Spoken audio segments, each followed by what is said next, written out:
Pemirsa, Taman Menteng disulap menjadi galeri seni lewat pameran Jakarta Provoke. Bagi Anda pecinta seni, bisa berkunjung ke pameran yang menampilkan dinamika kehidupan urban Jakarta. Pameran seni Jakarta Provoke yang digelar di Taman Menteng ini menghadirkan 25 karya seni instalasi dan kontemporer, hasil karya dari 25 seniman yang dikurasi oleh 25 kurator. Konsep ruang terbuka dipilih agar karya seni dapat dinikmati langsung oleh masyarakat di ruang publik.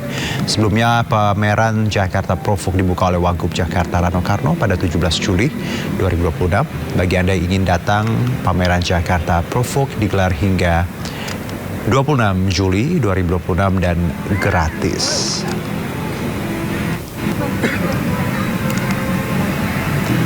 Ya, dan untuk mengetahui informasi selengkapnya langsung kita bergabung dengan rekan Selena yang berada di Taman Menteng. Selamat sore Selena, apa yang menarik di sana di pameran Jakarta Provoke? Silakan.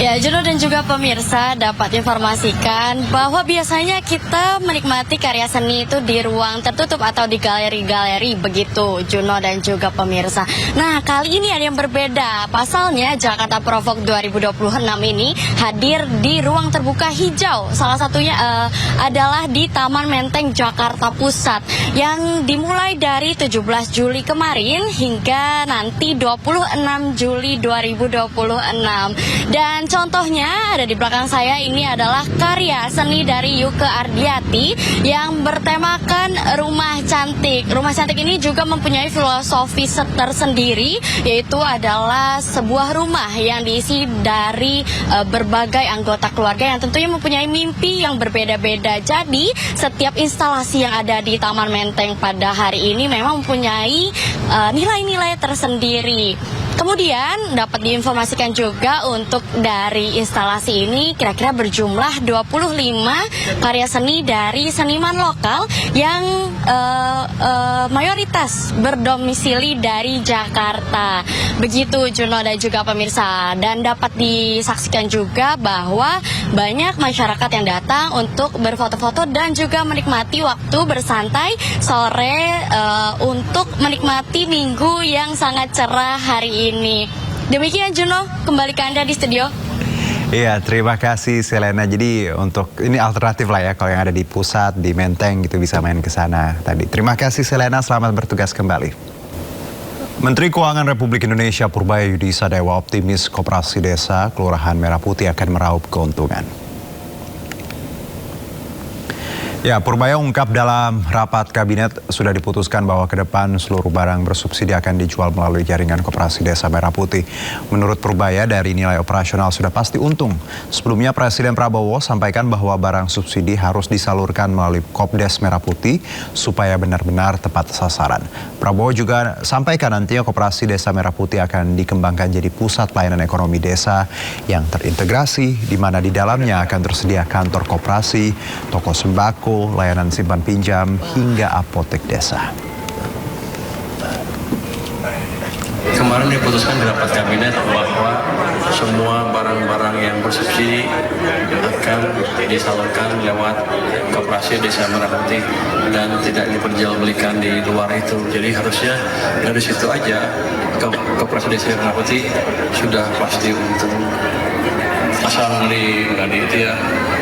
Kembali bersama kami, pemirsa, waspadalah dengan modus kejahatan baru membobol rumah. Kepolisian di Palembang, Sumatera Selatan menangkap komplotan pembobol rumah yang mengenakan daster. Bahkan para pelaku yang adalah seorang pria juga mengenakan jilbab untuk menyamarkan aksi.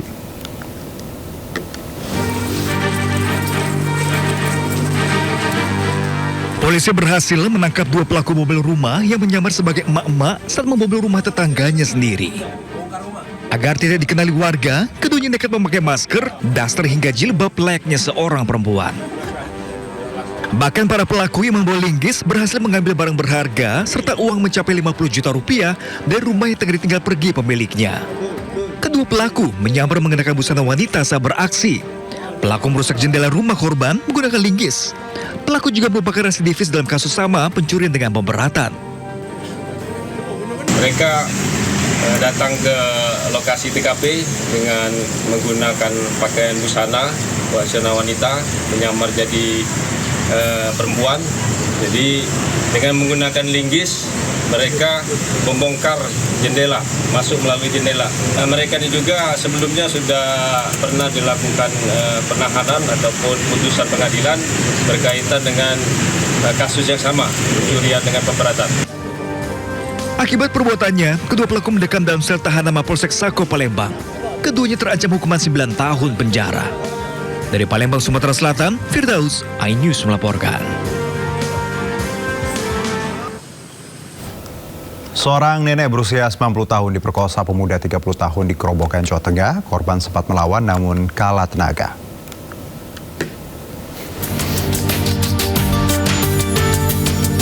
Seorang pria asal desa Sumber Jati Pohon, Grobogan ditangkap polisi di rumahnya karena memperkosa nenek berusia 90 tahun. Dalam pemeriksaan di kantor polisi, pelaku mengakui semua perbuatannya. Pelaku yang berusia 30 tahun dipergoki oleh anak korban di dalam rumahnya. Saat kejadian, korban berada di rumah sendiri, sementara anak dan cucunya sedang keluar rumah. Korban sempat melawan, namun kalah tenaga hingga terjadi pemerkosaan. Kemudian dilakukan persetubuhan, kemudian tidak lama setelah itu anak korban pulang ke rumah dan melihat ibunya dalam kondisi terjatuh dan melihat tersangka yang kondisinya sedang tidak hanya menggunakan sarung. Korban dalam kondisi trauma dan masih dalam pengawasan pihak keluarga. Tersangka terancam hukuman 12 tahun penjara. Dari Grobogan, Jawa Tengah, Rustaman Nusantoro, iNews melaporkan. Kita beralih ke informasi lainnya. Pemirsa, dinilai banyak kecurangan dalam sistem penerimaan siswa baru atau SPMB tahun 2026. Sejumlah orang tua calon siswa menggeruduk kantor pemerintah Kota Bekasi, Jawa Barat. Para orang tua yang anaknya tidak diterima di sekolah SMP negeri mendesak Dinas Pendidikan Kota Bekasi untuk membuka data penerimaan siswa baru. Inilah jawaban yang diterima oleh rakyat Bekasi. Lihat semuanya. Inilah. Apa ini semua? Apa semua? Para orang tua dan mahasiswa melakukan aksi protes SPMB SMA Negeri di kantor pemerintahan Kota Bekasi. Peserta aksi menilai banyak siswa titipan dan tidak transparan dalam sistem penerimaan siswa baru. Penerima yang di Kota Bekasi ada kuota yang juga kita... Penerimaan dinilai menyisakan sejumlah persoalan, mulai dari dugaan data tidak sesuai, calon siswa dari luar wilayah, hingga pungutan di sekolah. Itu diisukan di SMP 32 Kota Bekasi ya, Arenjaya. Itu terakhir kemarin di MPLS pertama aja saya sudah datangi oleh istri saya. Itu di kisaran 4 juta bisa masuk. Sebelum-sebelumnya 2,5 juta dijamin masuk. Yang bilang 4 juta itu yang beredar. Di orang tua, di grup-grup orang tua. Pemerintah Kota Bekasi akan melakukan penelusuran terkait dugaan masalah dalam sistem SPMB. Nah, gini itu menjadi dan Pak Wali Kota sudah komitmen semuanya akan transparan dan nanti akan disampaikan kepada masyarakat. Para pengunjuk rasa meminta pemerintah Kota Bekasi untuk melakukan investigasi dan membuka hasilnya kepada publik jika ditemukan adanya pelanggaran dalam proses SPMB tahun ini. Dari Bekasi, Jawa Barat, Rahmat Hidayat, iNews melaporkan. Semua SPBU di Kota Manado, Sulawesi Utara setiap hari terdapat antrian panjang BBM jenis solar. Para sopir mobil dump truck dan juga bak terbuka rela antri untuk mendapat solar. Pemandangan antrian panjang 200 hingga 300 meter, mobil dump truck dan bak terbuka selalu menghiasi hampir semua SPBU di Kota Manado. Antrian panjang ini terjadi di pagi hari dan para sopir mengaku mereka harus rela antri sekitar 2 jam sebelum SPBU buka. Sopir mengaku rugi karena mengangkut material dengan sistem retasi.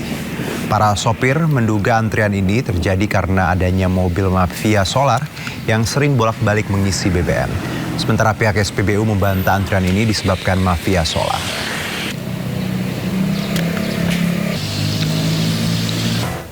Ya, kita ke informasi berikutnya pemirsa. Kekeringan terjadi di sejumlah wilayah di Indonesia. Di Bogor, Jawa Barat, air di bendungan Katulampa terus berkurang.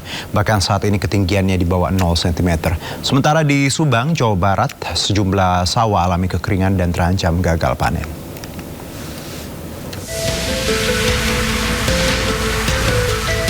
Kondisi air di Bendung Katulampa, Bogor pada Minggu pagi terpantau merosot tajam setelah 2 bulan ini minimnya hujan yang turun di kawasan puncak Bogor. Volume air bahkan hanya mencapai ketinggian 0 cm atau menempati status di bawah normal. Petugas terus mengeruk sedimen lumpur agar aliran air bisa tetap lancar apabila debit air yang tiba-tiba melonjak kembali. Meski mengalami kekeringan, petugas Bendung Katulampa harus tetap membagi aliran air ke Kali Baru untuk menjaga saluran irigasi sawah yang ada di wilayah Kabupaten Bogor. Di Subang, Jawa Barat, sawah seluas 1.300 hektar mengalami kekeringan. Tanaman padi petani yang baru berumur 25 hari terancam mati. Padahal di usia 25 hari ini, padi membutuhkan air yang cukup. Petani pun bergotong royong melakukan normalisasi irigasi yang dangkal. Hal ini dilakukan agar air dapat mengalir ke areal persawahan. Karena kekurangan air, jadi petani kita itu gorol buat nguras saluran air biar dapat air. Emang selama ini kekurangan? Karena di Karawang nggak keluar air nyampe ke Rawa Mekar, jadi petani di sini kekeringan. Untuk menangani kekeringan ini, Pemkab Subang telah menyalurkan 200 pompa air kepada petani. Salah satunya ini, kita memberikan bantuan pompa, lalu juga kita dalam waktu dekat insya Allah ada bantuan juga dari kementerian untuk pembuatan embung ya, yang nanti di mana embung itu bisa menampung air dan ketika musim seperti ini itu embung itu bisa dipakaikan. Pemkab Subang mengklaim dari 1.300 areal sawah yang kekeringan sudah tertangani, sehingga tidak ada tanaman padi dari petani yang mati. Tim Liputan iNews melaporkan. Usai diserahkan ke Kejagung oleh Polda Metro Jaya, tersangka 3 kasus dugaan korupsi Don Rito langsung ditahan Kejaksaan Agung. Usai dilimpahkan dan diperiksa Kejagung, Don Rito keluar dari gedung Jampitsus Kejagung, langsung mengenakan rompi pink khas tahanan Kejaksaan Agung. Ia langsung masuk ke dalam mobil tahanan tanpa menyampaikan pernyataan. Saat masuk ke dalam mobil, Don Rito hanya menunduk menghindari sorotan kamera awak media. Selain Don Rito, Kejagung menerima 1 tersangka lain yang dialihkan dari Polda Metro Jaya, yakni ex-Jampitsus Kejagung Febri Adriansyah. Namun tak seperti Don Rito, Febri hingga kini belum ditahan.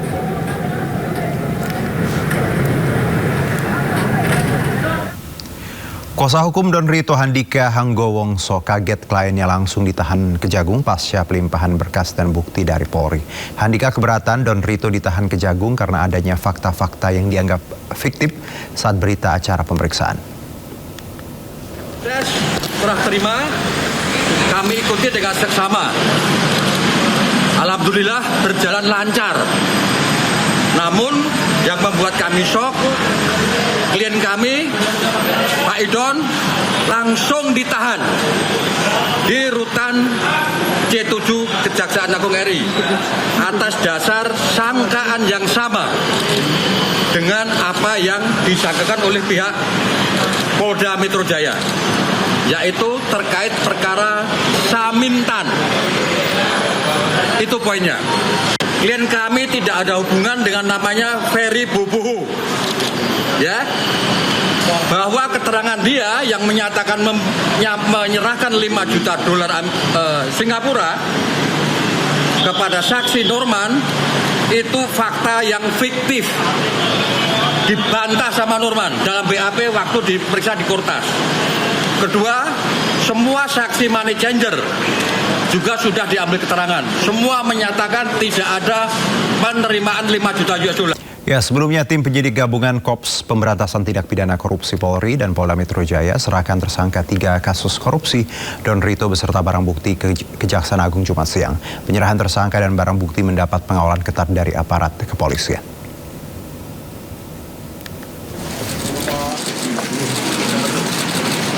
Tersangka 3 kasus korupsi Don Rito keluar dari ruang tahanan Polda Metro Jaya untuk diserahkan ke Kejaksaan Agung Jumat siang.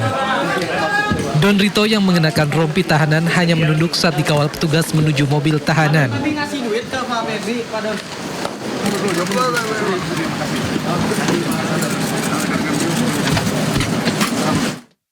Tidak hanya tersangka Don Rito, barang bukti uang dan emas yang dimasukkan ke dalam sejumlah koper juga turut dibawa untuk diserahkan ke Kejaksaan Agung.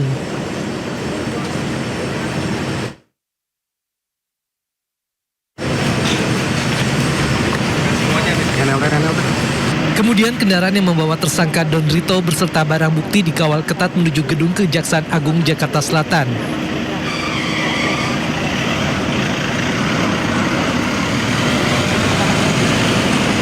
Setelah iring-iringan kendaraan tiba di gedung Kejaksaan Agung, tersangka Don Rito langsung dibawa masuk petugas tanpa menghiraukan pertanyaan awak media yang ada di lokasi.